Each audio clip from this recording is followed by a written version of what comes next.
Bienvenidos a un nuevo capítulo de Más Arte, Más Ciudad. Como invitado especial hoy tenemos al artista y arquitecto Jaime Gutiérrez Lega. Bienvenido, maestro. Muchas gracias, muy amable.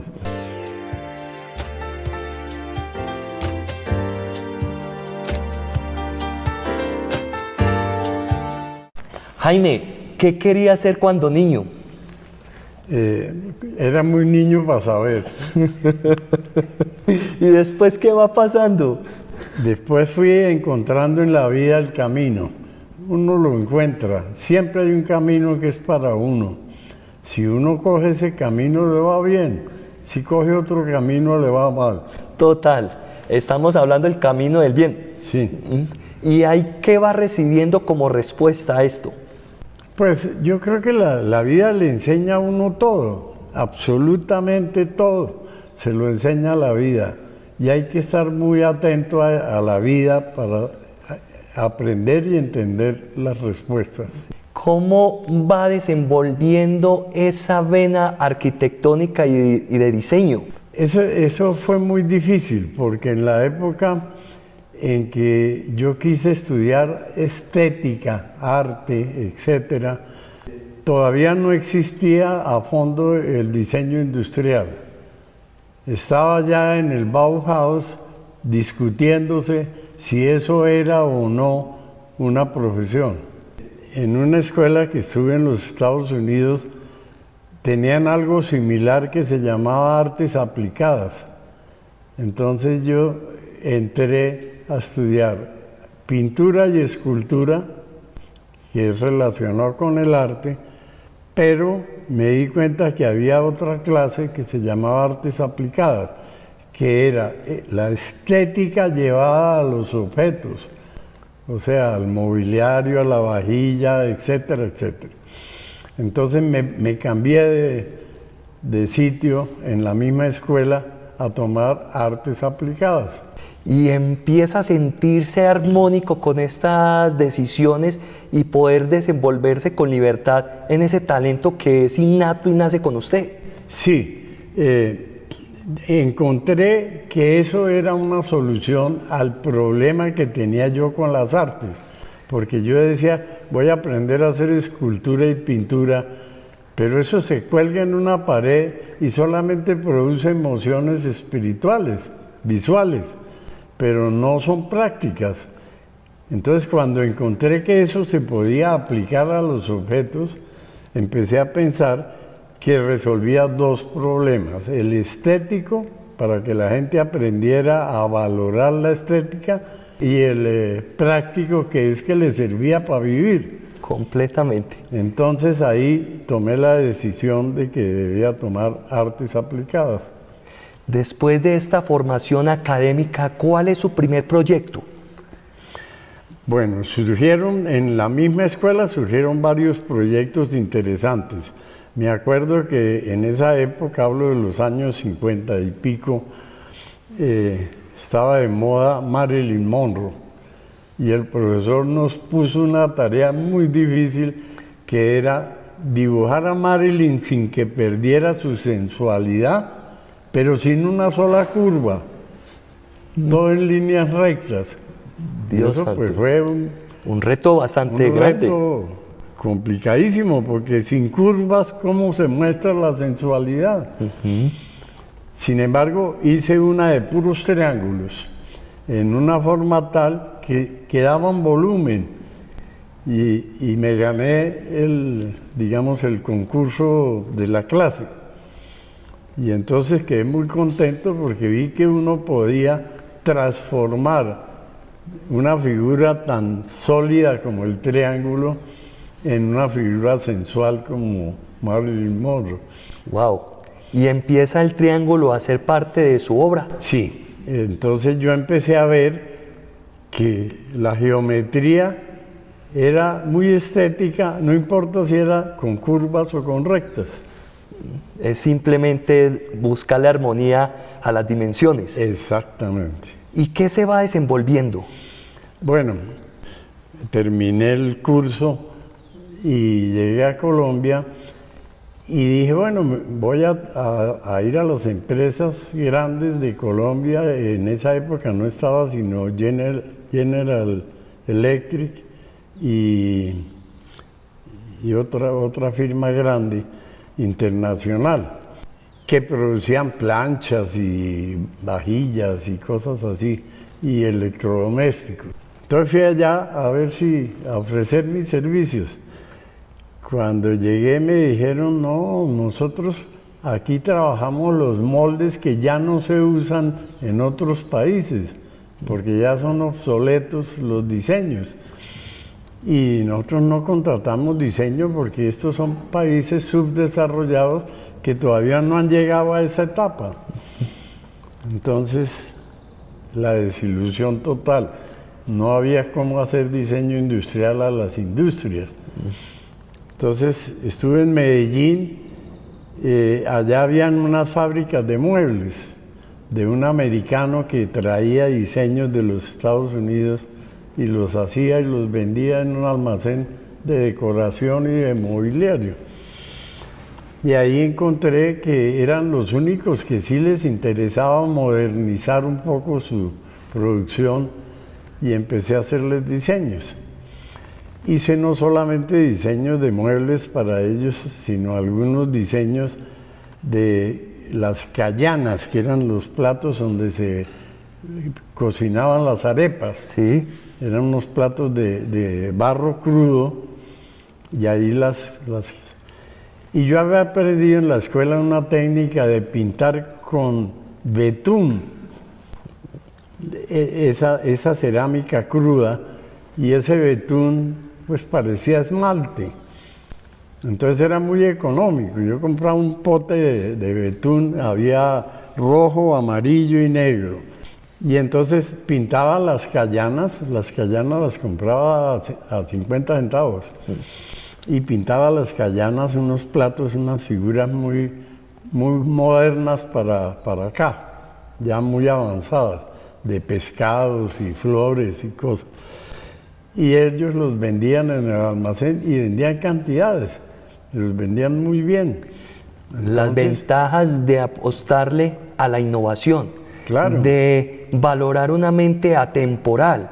Y es que me pongo a ver con observación contemplativa de una manera emocionante las sillas que hoy son tan modernas y me dicen que las hizo hace 30 años, 40 años, que es una mente que va brillando con el tiempo. En su época no era aceptado, lo veían demasiado futurista y hoy sí reconocen. Hoy sí las reconocen. Sí, ya el tiempo tiene mucho que ver en todo, ¿no? Sí. El tiempo. Cuando uno comprende que la estética es importantísima y que los valores de la estética se pueden implantar en cualquier objeto, eso me llevó a diseñar más muebles, sí, cada vez más. Después fui a tomar un curso en Finlandia para enfocarme un poco más hacia el mobiliario, porque era lo que yo encontraba como fábricas que podían hacer mobiliarios. Y ahí empecé a aplicar los dos conceptos que aprendí en la vida hasta ese momento, que era la funcionabilidad, la practicidad y el valor del material. Cuando uno hace cosas de solo imaginación, sin entrar al sistema de cuánto material se necesita, cómo se puede usar en su máxima expresión, pues eso tiene que cobrárselo al cliente. Entonces uno siempre le está poniendo un precio superior a un objeto creado por uno, pero que no está en el objeto, que es un desperdicio. Pero ese es el valor agregado a la pieza única, sí, que realmente hay diseño, que hay arte, que hay ese punto como marcador diferencial a todos los demás. Pero es que la parte económica es muy importante, y si yo no la empleo en el diseño, pues estoy cobrándole algo que no le doy al cliente. Completamente de acuerdo. ¿Sí? Entonces, me parecía que eso era un engaño. Entonces me dediqué a hacer cosas que llegaran al máximo.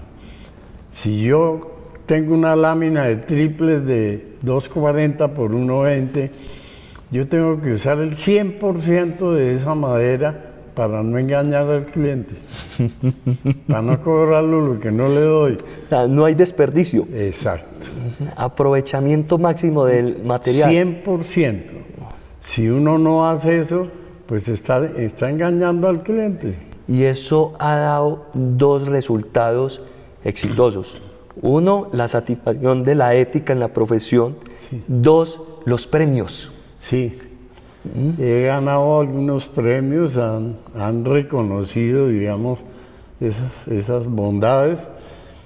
Y pues sí, me ha ido bien, afortunadamente. Yo sí quiero hoy mencionarlos porque es una carrera muy loable y ver ese posicionamiento de nombre como diseñador y arquitecto a nivel mundial es de mucho orgullo y es un ejemplo a seguir a todos los que hoy inician una carrera arquitectónica o de diseño.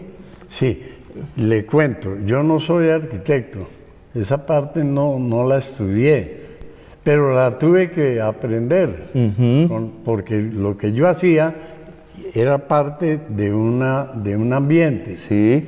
Y los ambientes los encontré muy deformados, Sí. que no tenían una concepción clara de lo que era la vida. Entonces, los arquitectos, hasta me puse un poquito en contra de ellos, porque hacen fachadas muy lindas para que el vecino las vea, pero para el que vive en esa arquitectura no están solucionando los problemas internos reales. Entonces me dediqué también a estudiar un poquito la parte espacial interna de una arquitectura, que es la más importante, no la del vecino, sino la del que vive. De acuerdo. Y empecé a aplicar eso en algunas arquitecturas y transformar arquitecturas que me daban para amoblar y volverlas aptas para que el interior fuera mejor que el exterior. Qué bueno eso. Y viene el premio latinoamericano, el que le reconocen en varias revistas, en varios libros, gracias a ese estudio y a ese esfuerzo de no quedarse sujeto a la teoría, sino ir más allá al aprovechamiento de espacio, como lo habíamos dicho hace un instante. Claro. A uno le da a veces tristeza ver que lo tengan que reconocer afuera y no adentro, ¿no? Por ahí dicen, nadie es profeta en su propia tierra. Eso es cierto, y lo comprobé ahora que me dieron el premio en Arquitectura Dalles, porque realmente hicieron una evaluación de todos los trabajos que hice durante mi vida profesional y encontraron que los valores eran ciertos. Y entonces, lástima que uno no pueda tener. Yo digo que la confianza no hace al profeta. Por ejemplo, cuando uno hace cosas fuera de lo común y que van más allá y que benefician más a la persona que a uno, pues es muy difícil. Los hijos de uno no pueden reconocer en uno esas bondades porque le ven lo malo también, no solo lo bueno. Entonces todos los defectos que uno tiene en la vida los vive con la familia. Entonces los hijos no pueden reconocer eso como un valor extra que tenga uno en su profesión. Sí. Y eso es lógico, eso tiene mucha lógica. Y eso puede ser en parte bueno porque es lo que nos mantiene en constante observación para ir mejorando. Sí, porque se dan cuenta de las diferencias entre lo bueno y lo malo. Es cierto. Jaime, en el tema del diseño y hablando de esta silla, hubo un concurso en Italia. Sí. Eso fue para mí una enseñanza muy grande. Y fue el primer reconocimiento que tuve en mi vida sobre un esfuerzo que yo hice para llegar a utilizar el material 100%. O sea, me basé en una lámina que dividí en 8 partes de 60 por 60. Sí. Ya ahí estaba usando el 100% del material del concurso. ¿Cuál era la exigencia del concurso? Era una silla para niños de escuela Sí. que tuviera una gran eficiencia física, fácil almacenaje, que transporte, etcétera, etcétera. Entonces yo dibujé un cubo de 1,20 por 1,20 por 1,20 y expliqué que en ese cubo cabían 320 sillas y la silla la dibujé al lado del cubo, ya con patas y armada. Sí. Eso, en esa época todavía no había mail, ni fax, ni nada de esas cosas, entonces era por carta y dibujo a mano y se mandó al concurso. Se perdieron 20 días en la ida y 20 días en la Respuesta. diciéndome que estaba equivocado, que no me podían decir cómo ni en qué, pero que habían estudiado y que era imposible que cupieran 320 sillas en un 1,20 por 1,20 por 1,20. Entonces tuve que diversificar el dibujo y mostrar que sí cabía, desarmadas. Sí. Ellos decían que eran 32 quizás, no 300. Que máximo podían ser 32, Sí. no 320, porque 320 era un teatro, me decían. Y entonces, en las idas y venían de cartas para allá y para acá, se pasó el concurso. O sea, premiaron otra cosa y me dijeron que pues sentían mucho.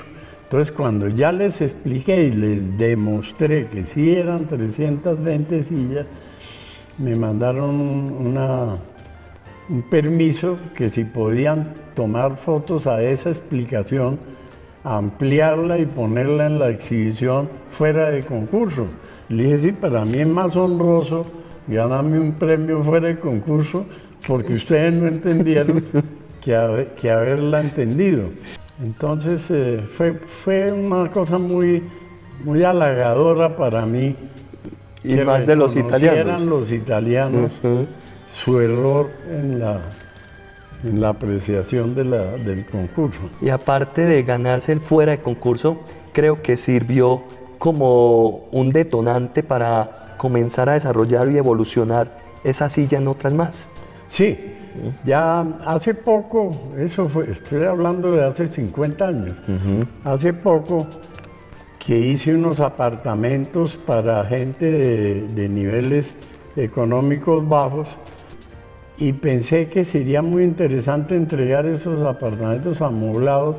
Entonces empecé a sacar de esa idea una silla ya para adultos y encontré que con 2 láminas de triples podía sacar con un comedor de 6 puestos, 6 sillas y 2 mesas de 70 por 70. Increíble. Cero desperdicio. Cero desperdicio. Y que podía vender un comedor de esos con el valor de 2 láminas de triples. Jaime, hablemos del premio de tu casa en Revista Axis. ¿Esta casa has valorado y te has fijado en cada momento, en cada esquina, en cada ángulo, cada espacio? Sí, vuelvo y repito lo del principio. No trabajé para los vecinos, trabajé para mí que iba a usar la casa. Sí. Y entonces ahí hice todos los esfuerzos necesarios para que la casa funcionara, para mí. Y funcionó perfecto hasta ahora. Y paralelamente vienen los premios. Y vienen paralelamente varios premios. Otro premio que me llamó la atención es un premio que también me sorprendió del envase para el café Buen Día, Sí. que me llamó una compañía americana a decirme que ellos les diseñaban los envases a Café Buen Día y que habían sabido que yo estaba haciendo unos diseños muy perfeccionistas en cuanto a función, estética, etc. Entonces que si podía diseñar, que ahí iban a hacer un concurso para un nuevo café, que montaron la planta de café liofilizado un cilindro en una estantería de comidas es muy difícil de asir con la mano, porque Sí. no cabe la mano entre los cilindros. Total. Entonces diseñé un envase que tenía una pequeña cintura y que me permitía meter los dedos y coger el cilindro.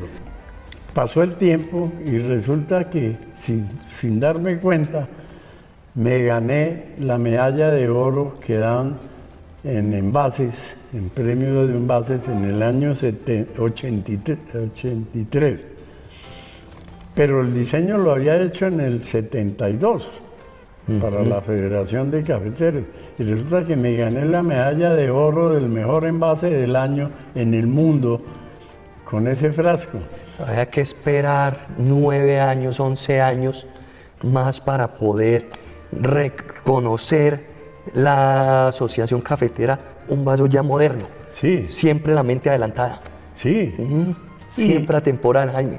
Lo único triste es que nunca tuve la medalla, nunca la tuve en mis manos. ¿Qué pasó? Se quedó la Federación de Cafeteros o Proespo, que era el exportador, porque eso no se podía vender en Colombia porque era competencia desleal con los que compran café a la Federación. Hágame el favor. Entonces, ese café se vende todavía, pero exportado, Sí. no se vende en el país, En el país. con el envase que yo diseñé. Pero nunca vi la medalla. Los de Proespo me mandaban a la Federación y los de la Federación me mandaban a Proespo. Pero no importa, eso ya no me importa. La satisfacción es mucho mayor que el reconocimiento externo. De acuerdo. Entonces, eso era lo que me hacía feliz, haberme ganado la medalla de oro del mejor envase del mundo en el año 83, publicado en una revista internacional. Así no hubiera la Así no medalla. le hagan la nunca. medalla, ya está la gratificación de la mención y el reconocimiento. Exacto. Jaime, ¿en qué estás trabajando ahora? Ahorita no.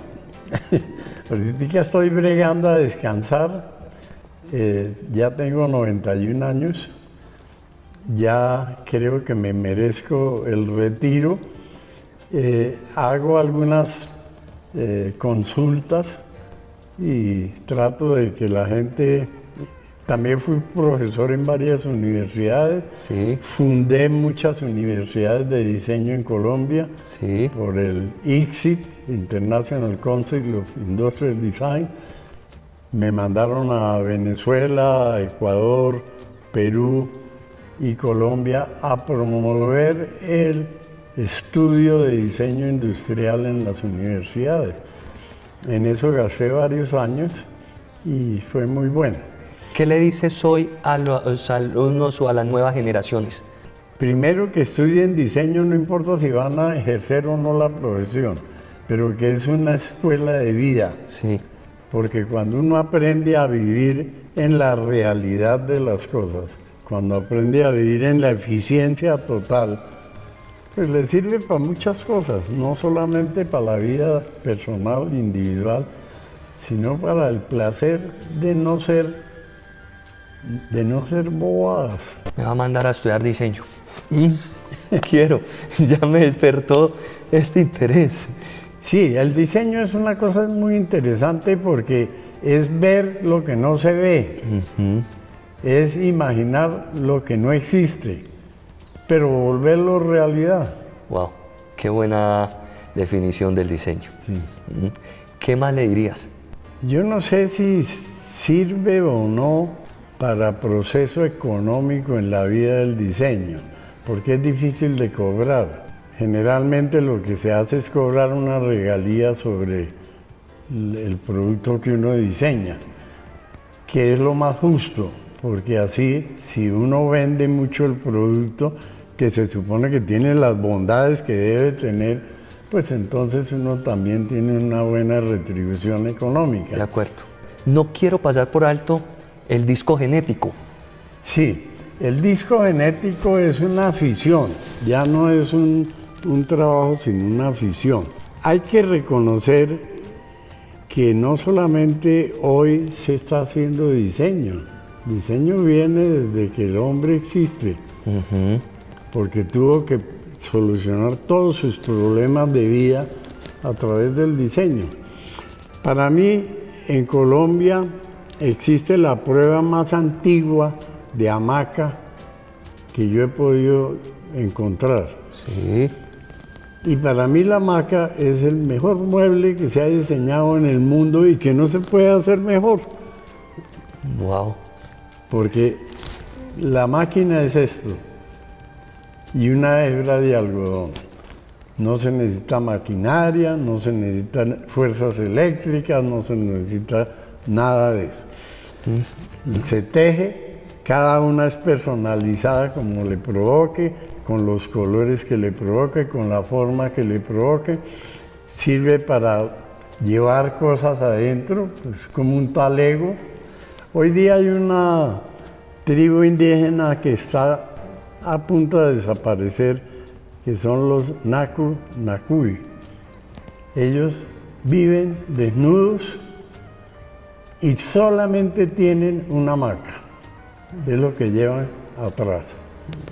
A donde tienen sueño, la sacan, la cuelgan de 2 palos, no cojea, no tiene problemas, es lavable, lleva cosas adentro, sirve de talega y tienen resuelto el problema de la vida. Tan fácil, tan sencillo, tan suelto. Sí, y nunca habrá un mueble diseñado mejor que la hamaca, porque llegaron al máximo de eficiencia, al máximo de belleza, porque uno puede tejer como le provoque la hamaca, con borlas, con adornos, con todo eso. Y en los colores que quiera, hasta con el nombre escrito, si quieren, bordado. También. Y todas son diferentes. Vuelve el tema de que todas son distintas, únicas y funcionales. Sí. Tiene todas las ventajas de un mueble. Es hamaca, es cama, es mecedora, es de todo. Inclusive yo le encontré una factibilidad adicional, y es que es anticonceptiva. Dificilísimo hacer el amor en una hamaca. Entonces, perfecta. Perfecta. Jaime, se nos acaba el tiempo. Bueno. Lamentablemente, pero no me quiero despedir del programa sin antes preguntarle qué le gustaría hoy decir en las cámaras de Más Arte, Más Ciudad. El hombre no necesita tanta pendejada. El hombre necesita amar, comer y dormir. Lo que pasa es que cada una de esas 3 cosas la han convertido en un negocio. Entonces, ya amar se volvió un negocio. Comer se volvió un negocio y dormir se volvió otro negocio. Entonces, la gente primitiva, por eso me gusta tanto la arqueología y la historia antigua indígena nuestra, porque eran hombres de unas capacidades impresionantes de vivir bien sin necesidad tanto cacharro, tanta cosa. Qué gran enseñanza. Hay demasiado por aprender de usted. Sí. Es un honor hoy tenerlo en nuestro lente. Le agradezco su compañía, su recibimiento, su acogida tan fraterna y espero que no sea la primera y última vez. No, señor. Hay que ver los resultados de la gente que oiga los consejos. Por supuesto que sí. Lo invito a que hoy despida el programa. Hasta luego y póngale cuidado a lo que dije. Completamente de acuerdo. Esto ha sido todo por hoy con el gran maestro. Más Arte, Más Ciudad.